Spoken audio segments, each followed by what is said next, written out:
베드로후서 2장 우리 1절에서 마지막 절까지 우리 함께 우리 집중해서 같이 읽도록 하겠습니다.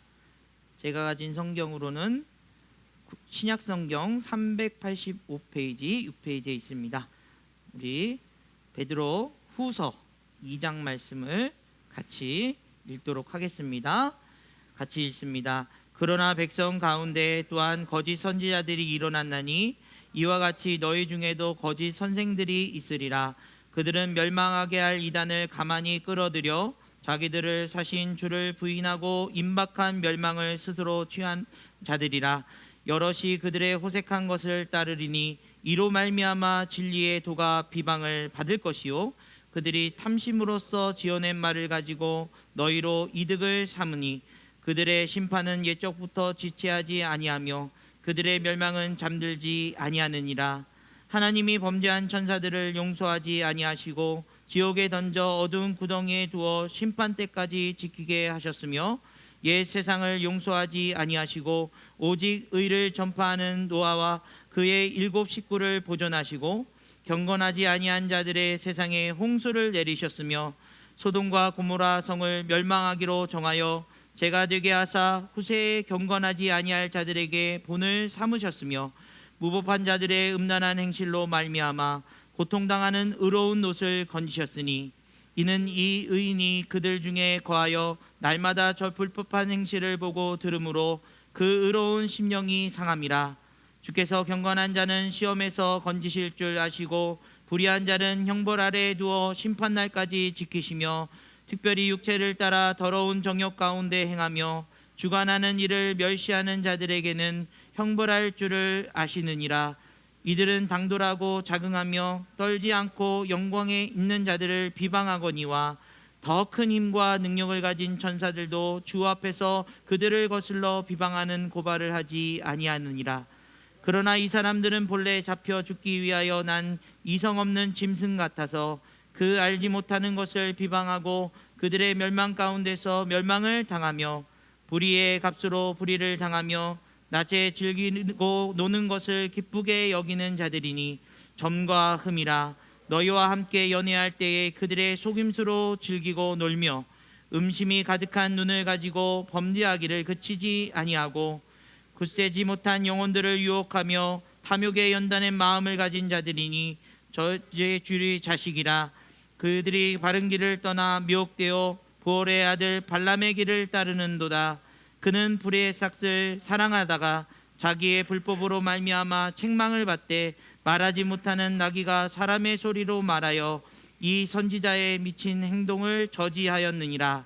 이 사람은 물 없는 샘이요 광풍에 밀려가는 안개니 그들을 위하여 캄캄한 어둠이 예비하였나니 그들이 허탄한 자를 사랑하는 말을 토하며 그릇되게 행하는 사람들에게서 겨우 피한 자들의 음란으로서 육체의 정욕 중에 유혹하는도다.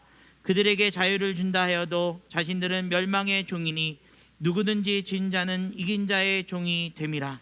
만일 그들이 우리 주 대신 구주 예수 그리스도를 알므로 세상을 더러움에 피한 후에 다시 그 중에 얽매이고 지면 그 나중 형편이 처음보다 더 심하리니 의의 도를 안 후에 받은 거룩한 명령을 저버리는 것보다 알지 못하는 것이 도리어 그들에게 나으니라. 참된 속담에 이르기를 개가 그 토하였던 것에 돌아가고 돼지가 씻었다가 더러운 구덩이에 도로 누웠다 하는 말이 그들에게 응하였도다. 아멘. 아멘. 할렐루야. 우리 같이 인사 나누겠습니다. 사랑합니다. 축복합니다. 네. 명절 잘 보내고 여러분 다시 만나게 되었습니다. 명절 기간 동안 잘 지내셨는지요? 전부 다 저한테 하는 말씀들이 살이 1kg 정도씩은 다 쪘다라고 말씀하시는데요. 네, 저도 마찬가지입니다. 우리가 잘 먹고 또 잘 쉼을 얻었으리라 그렇게 믿습니다. 우리 지난주에 말씀 나눈 것처럼 그리스도인의 삶은 소망을 가지는 삶이다. 세상이 말하는 소망이 아닌 하나님이 우리에게 주신 소망을 누리며 현실 속에서 그 소망을 담아내는 삶을 살아야 한다고 말씀드렸습니다. 그리스도인의 삶은 예수 그리스도의 그 신성한 성품을 닮아가는 데서부터 시작합니다. 그 신성한 성품은 우리에게 우리 삶에 우리 현실에 소망을 가득 담아낼 수 있도록 주시는 하나님의 뜻이요 하나님의 마음인 것입니다. 그래서 이 현실의 소망을 담아내기 위해서 우리는 몇 가지 단어들을 함께 살펴보았습니다. 그것은 믿음으로부터 시작해서 사랑으로 끝나는 그 단어들이었습니다. 그 소망을 담아내는 삶의 출발이 하나님이 우리에게 주신 믿음으로부터 시작된다라는 것입니다. 그 믿음은 우리에게 덕을, 선을 주시는 믿음입니다. 믿음을 통해서 그 선물 받은 믿음이 우리 안에서 싹트고 자라나면 우리는 하나님의 뜻을 위해 살아가려고 애쓰는 선한 마음, 그 의, 그 귀한 덕을 세워나가기 시작한다는 소망을 갖게 됩니다. 그 덕은 또한 우리에게 지식을 주십니다. 경험을 주십니다. 우리에게 지혜를 주십니다.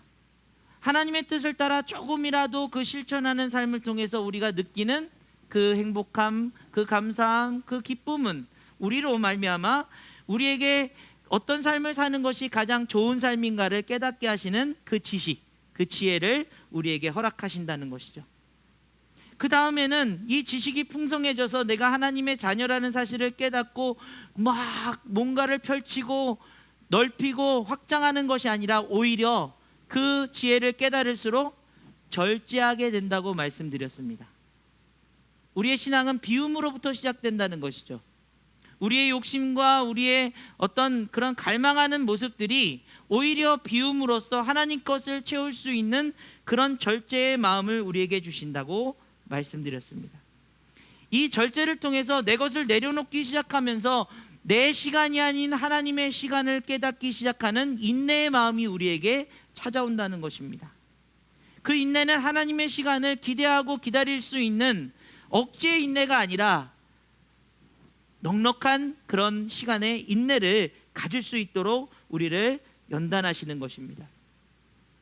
그 인내의 삶을 살다 보면 우리에게 나타나는 것은 하나님의 뜻을 점점 깨닫게 되다 보니까 경건한 삶, 좀 더 하나님의 마음을 깊이 깨닫는 진지한 삶으로 우리를 인도하신다. 하나님의 사랑이 내게 있고 그 사랑으로 내 자신을 경건한 마음으로 진지하게 바라보니까 너무나 귀하고 너무나도 값진 인생임을 깨닫게 되는 것입니다. 그러고 났더니 그 경건한 삶이 다른 사람을 쳐다보니까 다른 사람에게 드는 하나님의 마음을 조금이라도 깨닫기 시작하면서 형제 우애의 삶으로 나아간다. 우리 PPT를 넘겨주셔야 단어를 볼 수 있습니다. 네, 그렇습니다. 형제 우애의 삶으로 다른 사람을 이해하고 공감하는 삶으로 우리의 삶을 이렇게 바꿔나갈 수 있는 소망을 하나님이 주시는 것이죠. 이해하고 공감하다 보니까 그 마음속에 하나님이 우리를 나를 사랑하시는 그 사랑을 깨닫고 그 사랑으로 다른 사람을 그리스도의 마음으로 사랑할 수 있는 그 사랑까지 자라나게 될 것이다. 이것이 그리스도의 신성한 성품이요, 이것이 우리에게 주신 하나님의 소망이라는 사실을 기억하시기를 간절히 원합니다.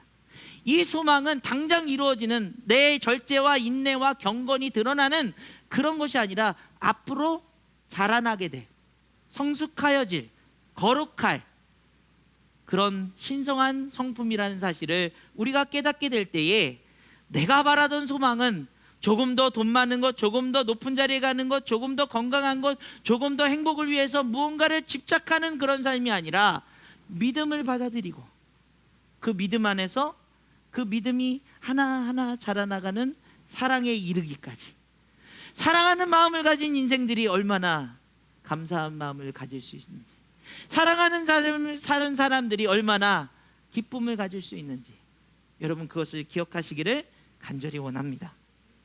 지난주에 명절 기간에 이 귀한 말씀을 전하는데 그 말씀에 대한 피드백이 저는 너무 은혜 받았습니다 이런 피드백이 올 줄 알았는데 이런 피드백이 오더라고요.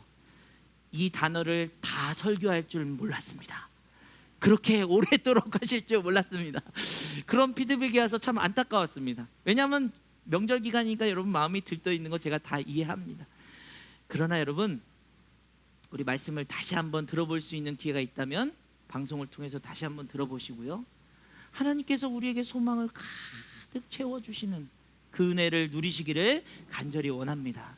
이 귀한 말씀이 여러분에게, 물론 전달하는 사람이 너무나도 연약해서 말이 지루하고 또 막 들리지 않을 수 있지만, 여러분, 그 주시는 주님의 그 뜻과 그 마음이 얼마나 간절하고 또 여러분에게 부어주시는 축복이 있는지, 여러분 그 은혜를 누리시기를 간절히 원합니다. 이 소망은 우리에게 있어서 영적인 무장을 뜻합니다. 우리가 주어진 현실 속에서의 당장 보여지는 그런 것들이 아닌 우리 마음에서의 무장으로, 그 믿음을 가지고 시작한 그 덕이 지혜를, 지혜가 절제를, 절제가 인내를, 인내가 경건을, 경건이 형제우애를, 형제우애가 사랑으로 자라나도록 하시는 그 영적 무장을 하기를 원하는 이 말씀의 의미를 우리가 생각했을 때, 오늘 본문이 우리에게 주는 의미는 무엇이냐면, 이 땅의 싸움은 혈과 육의 싸움이 아닌 영적 전쟁이라는 사실을 이야기하고 있다는 것입니다. 결국 소망은 우리에게 영적인 무장, 강건함을 요구하는 것이기에 이 문제는 당연하게 우리에게 다가올 수밖에 없는 것이죠. 현실 속에서 우리가 영적인 무장을 하고 이 영적인 싸움을 이뤄나갈 수 있는 그 승리의 삶을 살기 원하는 하나님의 마음이 오늘 본문을 통해서 우리에게 드러나고 있는 것입니다. 여러분, 그런데요, 현실 속에서 우리 그리스도인들에게 오는 영적인 위협은 무엇일까? 오늘 베드로후서 본문 1절은요 그 마음이 어떤 것인지 우리에게 선포하고 있습니다. 여러분, 1절 말씀을 다시 한번 읽어보겠습니다. 시작. 그러나 백성 가운데 또한 거짓 선지자들이 일어났나니 이와 같이 너희 중에도 거짓 선생들이 있으리라.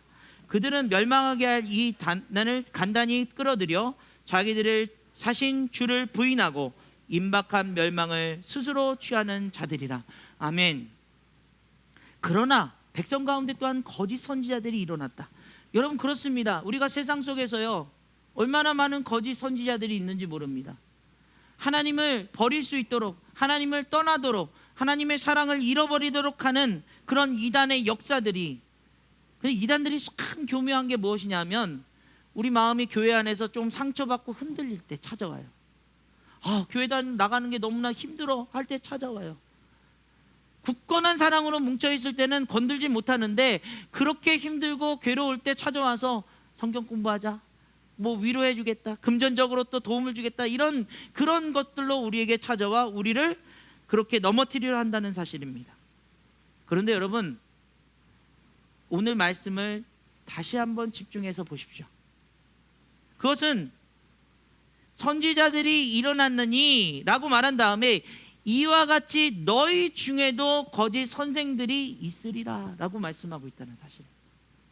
그 말은 우리가 외부적으로 우리를 유혹하고 우리를 넘어뜨리고 우리에게 핍박하는 그런 세력들이 있는 것 같지만, 사실은 중요한 것은 바로 우리의 내적인, 우리 안에서의 거짓된 그런 마음들이 자라나고 영적으로 타락하는 문제들이 우리에게 있다는 사실을 우리에게 깨우쳐주고 있는 거예요.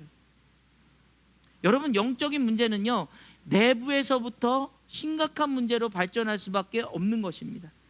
외적인 공격이 찾아와도요 여러분, 우리가 힘을 합치고 또 마음을 다하면 이겨낼 수 있습니다.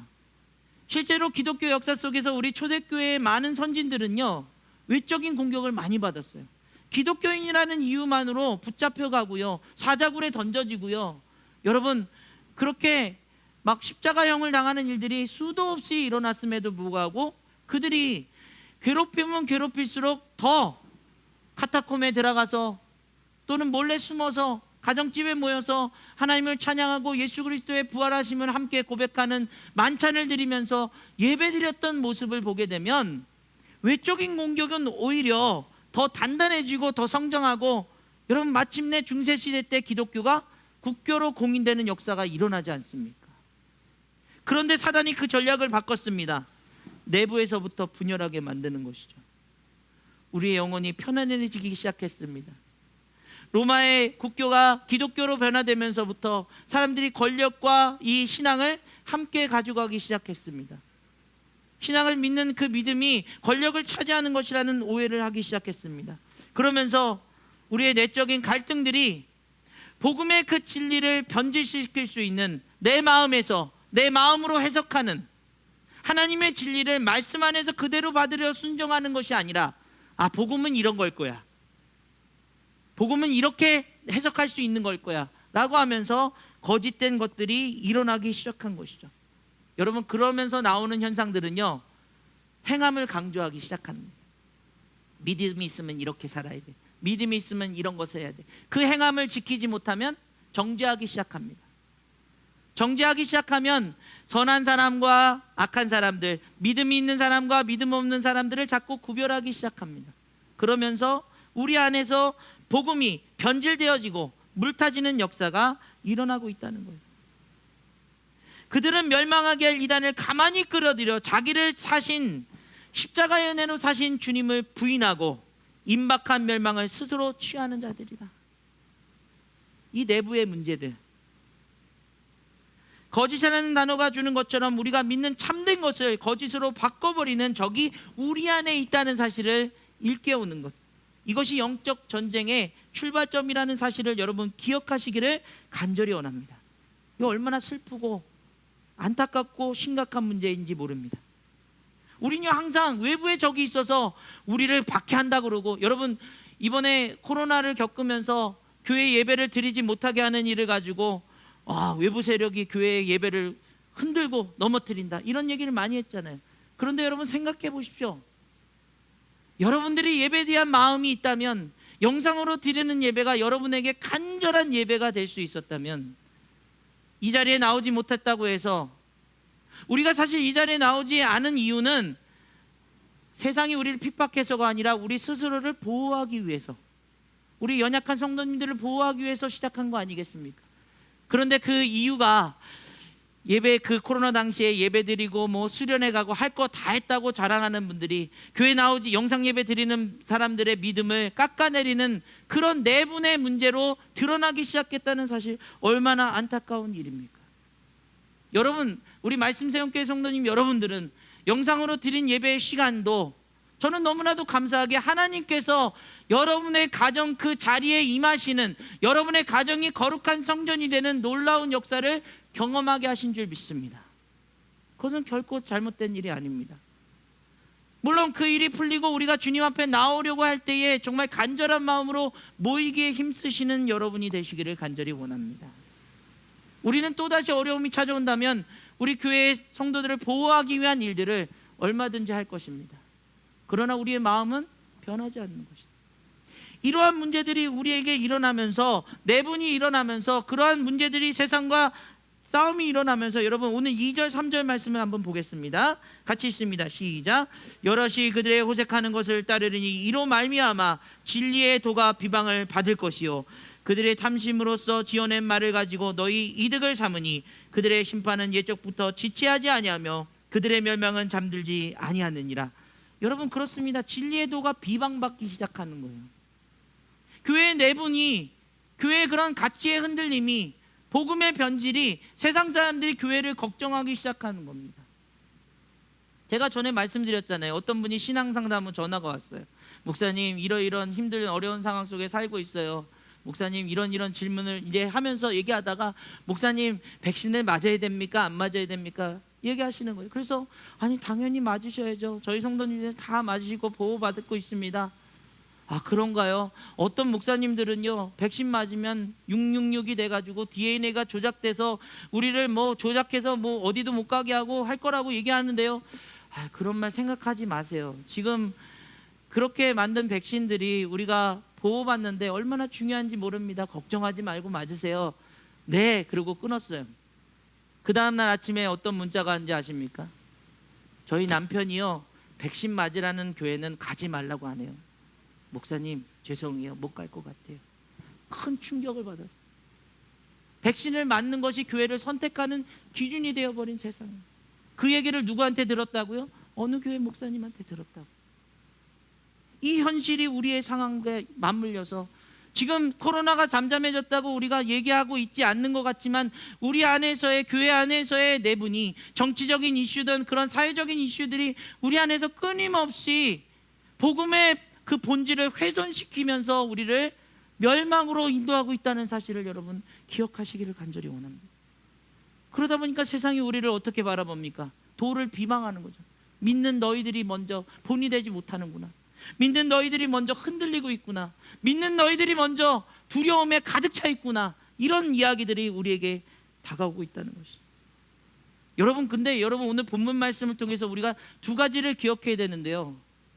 진리를 잘못 왜곡돼서 깨닫고서는 그것이 진리인 것처럼 하는 사람들이 있는 반면에 그 진리를 거짓으로 바꿔서 이득을 삼으려는 자들이 분명히 있다는 거예요.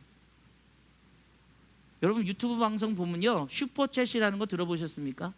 방송을 하다가 그 사람한테 후원을 해주고 싶으면요, 뭐 1,000원, 2,000원, 10,000원, 50,000원, 100,000원까지 막 거기다가 금방 댓글에다 누르면요 결제가 되면서 탁 올라가요. 빵빠레 울리면서 뭐 했습니다. 수많은 유튜버들이 돈을 벌기 위해서 특히 정치적으로든 이 종교적으로든 끊임없이 거짓된 것을 말하고 왜곡되게 말하고 부풀려 말하고 사람들을 두렵게 만들면서 돈을 모으고 있다는 거예요. 실제로 뉴스 방송에서 차를 끌고 다니면서 그 방송을 진짜 추종하는 사람들이 돈가방을 막 차의 트렁크에 실어주면서 고맙다고 열심히 하라고 그렇게 하는 방송들이 얼마나 많은지 모른다고 얘기하고 있습니다.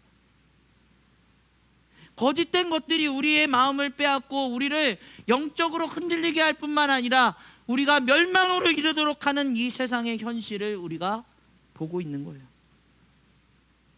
그런데 여러분, 두려워하거나 실망하지 마십시오. 하나님께서 그런 거짓 선지자들을 반드시 심판하실 거라고 말씀하고 계십니다. 그들의 심판은 옛적부터 지체하지 아니하며 그들의 멸망은 잠들지 아니하느니라.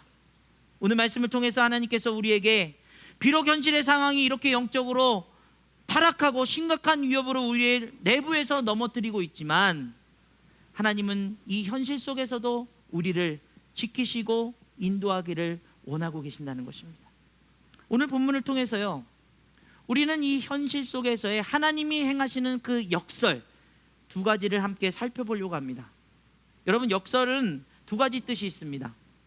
첫 번째는요, 힘력자에다가 뭐 그런 설명하는 뜻이죠. 어떤 뜻을 힘주어 주장하는 것이라고 이야기합니다. 그래서 우리가 강력하게 역설합니다 뭐 이렇게 얘기하는 그런 그 주장을 얘기할 때 역설이라고 표현합니다. 두 번째 역설은 표면적으로는 모순적이고 불합리하지만 사실은 그 속에 진실이 담겨 있는 말이다. 영어로는 패러독스. 여러분, 그래서 반어적으로 얘기하는 그런 역설을 이야기하고 있습니다. 그래서 우리가 현실 속에서의 하나님이 행하시는 그 역설 이 두 가지를 오늘 베드로후서 2장은 우리에게 설명하고 있는 것입니다. 여러분, 그것을 우리가 함께 알아보려고 하는데요, 이 심각한 영적인 싸움에서의 그 사건 중에 베드로는 발람의 사건을 우리에게 전하면서 이 두 가지 역설을 분명하게 전하고 있다는 사실입니다. 첫 번째 역설, 여러분 어떤 뜻을 힘주어 주장하는 것인데요, 우리 발람의 사건, 이 발람은 어떤 인물이었냐면 모세와 이스라엘 백성들이 가나안 땅을 향해서 막 진짜 진격하고 있는, 여러분 파죽지세로 가는 곳마다 승리하고 가고 있었습니다. 이제 요단강 앞까지 왔어요. 건너편에는 여리고성이 보일 정도입니다. 그런데 모압이라는 땅에 그 왕인 발락, 여러분 발람이랑 발락이랑 헷갈리시면 안 됩니다. 발락 왕이 이 이스라엘 백성들을 어떻게든 막아야 되는데 그 세력이 너무 커져서 자신들이 위협받을 것 같으니까 이 발락이 한 선지자, 그 당시에 굉장히 영향력 있는 선지자인 이 발람을 불러다가 이스라엘 백성들을 저주할 것을 부탁합니다. 민수기 22장 5절 6절 같이 한번 보겠습니다. 시작. 그가 자신을 부올의 아들 발람의 고향인 강 부돌에 보내어 발람을 부르게 하여 이르되, 보라, 한 민족이 애굽에서 나왔는데 그들이 지면에 덮여 우리 맞은편에 거주하였고 우리보다 강하니 청하건대 와서 나를 위하여 이 백성을 저주하라. 내가 혹 그들을 쳐서 이겨 이 땅에서 몰아내리라. 그대가 복을 비는 자는 복을 받고 저주하는 자는 저주를 받을 줄을 내가 알미니라. 아멘. 여러분, 이 발락은요, 이스라엘 사람들이 세력이 커지고 그 기세가 등등하니까 가서 싸울 생각이 없어요.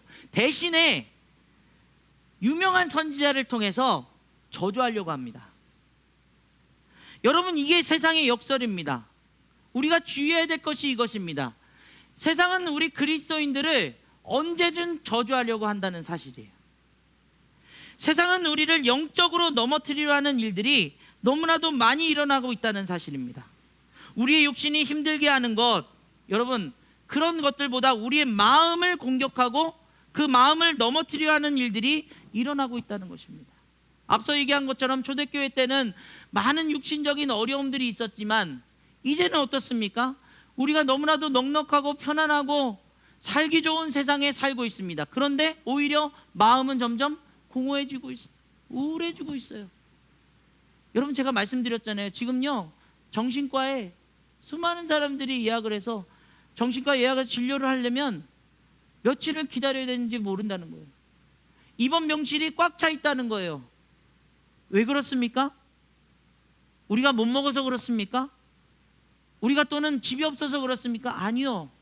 마음의 영적인 공격이 우리를 점점 외롭게 하고 우울하게 하고 또 우리의 마음을 공허하게 만들고 있기 때문에. 어떤 집사님이, 이름은 밝힐 수 없습니다, 교회를 나오지 않은 지 한참 됐어요. 그래서 집사님, 왜 주일을 안 지켜요? 교회 좀 나오세요 했더니, 주일날 나오는 게 너무 힘들어요. 평일날 일하고 또 운전하는데 또 운전해서 오기가 너무 힘들어요. 주일날은 가만히 집에서 좀 쉬는 게 사는 것 같아요. 그렇게 얘기하더라고요. 그래서 제가 이렇게 말씀드렸습니다. 아니 집사님, 그러니까 교회에 나와야죠. 육신이 지쳐있는 이유는 영혼이 지쳐있기 때문이고, 영혼이 갈망하기 때문이고, 영혼이 목마르기 때문 아닙니까? 그랬더니 그 집사님이 신앙이 있는 분이니까요, 그럴 수 있겠네, 맞네, 내가 좀 나중에 노력해 볼게 라고 이야기를 마쳤습니다. 여러분, 세상이 여러분들의 마음을 바쁘게 하고 공허하게 만들고 내가 충분히 뭔가 다 갖고 있는 것 같은데 우울하게 만드는 그런 여러분의 마음이 든다면 여러분들은 강력하게 여러분들이 영적인 공격을 받고 있다는 사실을 기억하시기를 간절히 원합니다. 이 첫 번째 역설은 우리가 만난 이 현상을, 이 상황들을 힘주어 주장하는 것입니다. 우리는 영적인 공격을 받을 수밖에 없는 존재들이라는 사실. 그런데 그것을 모르고요, 세상 사람들은 바람에 나는 것처럼 이리 흔들리고 저리 흔들리고, 이게 옳다 하면 이쪽으로 쫓아가고 저게 옳다 하면 저쪽으로 쫓아가는 그런 영적인 방황 속에 빠져 있는 거예요. 수많은 그리스도인들이 교회를 떠나서 교회를 찾지 못해서 방황하고 있어요. 여러분, 그걸 가나안 성도라고 얘기하잖아요. 안타까운 일입니다. 부끄러운 일입니다. 우리의 영혼이 얼마나 이 세상 속에서 우리를, 하나님과의 관계를 끊으려는 영적 공격이 계속 찾아오는지. 그렇습니다. 우리에게는 영육 간의 강건함이 필요한 것이죠. 우리가 지치고 피곤한 인생들에게 강력하게 하나님의 영적 무장을 할 것을 권면하고 있습니다. 그런 저와 여러분의 마음이 하나님께서 우리를 지키시고 인도하시는 그 은혜의 자리로 다시금 회복되시기를 간절히 원합니다. 여러분, 그런데요, 발람이 그런 저주의 부탁을 받고서 이제 하나님 앞에 묻습니다. 발람에게요, 복채를 준다는 거예요. 저주해주면. 민수기 22장 12절 13절 말씀을 보겠습니다. 시작. 하나님이 발람에게 이르되 너는 그들과 함께 가지도 말고 그 백성을 저주하지도 말라. 그들은 복을 받을 자들이니라. 발람이 아침에 일어나 발락의 귀족에게 이르되 너희는 너희 땅으로 돌아가라. 여호와께서 내가 너희와 함께 가기를 허락하지 아니하느니라. 이때까지만 해도 발람이요, 하나님의 뜻을 듣고서 나 못 갑니다 했습니다. 그런데 발락이 포기하지 않는 거예요. 이 영적인 싸움에서 자기가 저주해서 이스라엘 백성들을 이기려고 합니다. 그때 17절 말씀 있습니다. 시작. 내가 그대를 높여 크게 존귀하게 하고 그대가 내게 말하는 것은 무엇이든지 시행하리니 청하건대 와서 나를 위하여 이 백성을 저주하라 하시더이다. 다시 한번 유혹하는데 발람이 넘어가고 맙니다. 돈과 명예 그에게 왔습니다. 잠깐 가서 저주하기만 하면 된다고 합니다. 결국 그들을 따라가려 합니다. 여러분, 우리가 이 세상 속에서 세상이 우리를 저주하는 일뿐만 아니라 우리의 마음을 흔들고 유혹하는 일들이 얼마나 많이 있습니까? 조금만 눈 감고 거짓된 일 하면 돼. 더 좋은 것 빨리 얻을 수 있다고 말합니다. 가서 싸우는 것도 아닌데 한마디만 던지면 되는 일이라고 얘기합니다. 여러분, 영적 유혹이 우리에게 있음을 기억하시길 간절히 원합니다. 세상은 우리의 마음을 지속적으로 유혹하고 우리가 무너질 것을 기대하고 있습니다. 여러분, 엊그저께 뉴스 보면서 젊은이들이 이 빨간 줄이 간다고 그러잖아요. 자꾸 그런 감옥에 가고 그런 일들이 일어나는데, 고액 알바, 이 돈을 여기서 여기로 전달만 하면은 얼마를 주겠다, 뭐 택시비까지 주겠다, 이것으로 유혹해서 수많은 젊은이들이 알고 하는지 모르고 하는지 그런 보이스피싱에 노출되어 있는 그런 사건들. 또 청년 대출이요, 인터넷으로만 이렇게 신청해도 1억을 받을 수 있는 우리나라 제도가 있는데, 그것을 악용해서 청년들의 명의를 도용해서 청년들에게는 3천만 원을 준다고 하고 나머지 7천만 원을 빼앗기 위해서 젊은 어른들이 그것을 그냥 15명을 꼬셔서 15억을 타냈다가 걸려서 붙잡히기도 한, 그 15명의 청년들은 어떻게 됩니까? 전부 처벌받게 돼 있어요. 빨리 돈 벌 수 있다고 합니다. 금방 높아질 수 있다고 합니다. 우리에게 조금만 거짓하면 좋은 것들이 있다고 합니다. 이런 세상의 유혹 속에서 우리 그리스도인들이야말로 하나님의 섭리와 하나님의 인도하심과 하나님의 인내를 세상 사람들에게 알려줄 수 있는 그런 인생이 되어야 되겠죠. 여러분, 자연의 섭리를 보면 하나님의 섭리가 보입니다. 어저께 제가 고구마 캐러 우리 박미숙 권사님 밭에 가서 같이 조금 1시간 정도 도와드리고 왔는데요, 언제 고구마를 심어 놓으셨는지 그 넓은 밭에 고구마가 가득 있는데, 정말 빨리 그냥 얼른 뭐 탁탁탁 해서 고구마 맛보고 튀겨 먹고 구워 먹고 삶아 먹고 했으면 좋겠는데, 고구마 줄기를 다 걷어낸 다음에 비닐을 또 싹 걷어내고 앉아서 그때부터 어떡합니까? 호미질로 고구마를 캐내야 되겠죠. 캐내면 먹을 것 같지만 고구마에 묻은 흙을 다 털어내고 또 주변에 있는 털들을 다 잘라내고 또 크기별로 분류해서 상자에 담아가지고 와야 그 일이 끝나는 거예요. 여러분, 오늘 혹시 고구마를 준비하신지 모르겠지만 그걸 먹을 때 이런 과정들을 통해서 너무나도 귀하게 먹는다는 사실을 기억하시기를 간절히 원합니다. 그런데요, 하나님께서 우리가 자연을 통해서 우리의 이 삶의 일을 통해서 주시는 것은 성실하게 하루하루 최선을 다해서 우리의 일들을 이루어 나갈 때 열매를 맺게 하시는 거죠. 세상의 유혹이 우리를 빨리 높이 더 멀리 갈 수 있다고 말할 때 우리는 아닙니다. 하나님의 뜻 안에서는 오늘 하루의 최선의 삶이 내일을 만들고 또 우리가 가야 할 그 길을 인도해 주실 것을 하나님 안에서 우리가 붙들고 있어야지만이 이 세상의 유혹을 이길 수 있다는 겁니다. 여러분에게 막 뭔가를 주어진다 할지라도 여러분 당황하지 마십시오. 뭔가 갑자기 내게 오는 것은 불안한 거예요. 위험한 거예요. 곰곰이 생각하십시오. 하나님이 내게 그것을 주시는 거, 정말로 주시는 거, 깊이 생각하십시오. 하나님의 섭리 안에서 하나님의 뜻이라면 아무리 좋은 것이라도 거절할 수 있는 마음, 그 마음이 우리에게 필요한다는 거죠. 그렇습니다. 이 첫 번째 역설은요, 현실의 역설은요, 우리는 세상에 살면서 이 영적인 유혹과 영적인 핍박과 영적인 세계 속에서 우리의 상황을, 우리의 마음을 지키는 것, 이것이 너무나도 중요한 일이라고 우리에게 역설하고 있는 것입니다. 사랑하는 여러분, 그런 귀한 여러분의 깨어있는 삶이 되시기를 간절히 원합니다. 두 번째 역설이 있습니다. 표면적으로는 모순적이고 불합리하지만 사실은 그 속에 진실을 담고 있는 말이라고 얘기합니다. 여러분, 발락의 신하들이 발람을 꼬셔서 데려가려고 합니다. 근데 사건이 터집니다. 발람이 늘 타던 나귀예요. 평생 그를 잘 따르고 그가 가자는 대로 갔던 낙입니다. 그런데 앞으로 가자고 하니까 가질 않는 거예요. 그리고 자꾸 가자고 채찍질하니까는 옆에 벽에다가 다리가 다치도록 막 긁는 겁니다. 아니, 이 녀석이 왜 이럴까? 그때 하나님께서 나귀의 입을 여십니다. 주인이시여, 내가 당신의 말을 거역한 적이 있습니까? 없다는 거죠.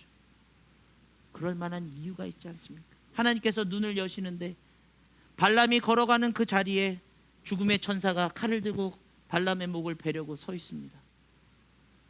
그것을 나귀를 통해 막으셨습니다. 두 번째 역설은 무엇입니까? 우리가 살아가는 세상, 우린 연약해서 영적으로 넘어질 수밖에 없고, 영적으로 유혹에 빠질 수밖에 없고, 영적으로 실망할 수밖에 없는 인생들임에도 불구하고 하나님께서는 우리를 지키신다는 것입니다. 이 세상의 현실이 모순적이고 불합리하고 도무지 세상을 그리스도인으로 살아가기에 너무나도 어려운 것이지만 하나님의 능력과 하나님의 역사와 하나님의 계획하심과 그 사랑은 저와 여러분을 반드시 하나님의 자녀다운 거룩한 삶으로 인도하시는 그 길을 우리에게 열어 주실 것입니다. 여러분 그것을 믿으십니까? 베드로후서 2장 15절 16절 여러분 같이 한번 읽겠습니다. 시작. 그들이 바른 길을 떠나 미혹되어 부올의 아들 발람의 길을 따르는도다. 그는 불의의 삭을 사랑하다가 자기의 불법으로 말미암아 책망을 받되 말하지 못하는 나귀가 사람의 소리로 말하여 이 선지자의 미친 행동을 저지하였느니라. 여러분 성경에서 이런 거친 표현 보셨습니까? 미친 행동이라고 얘기하고 있어요.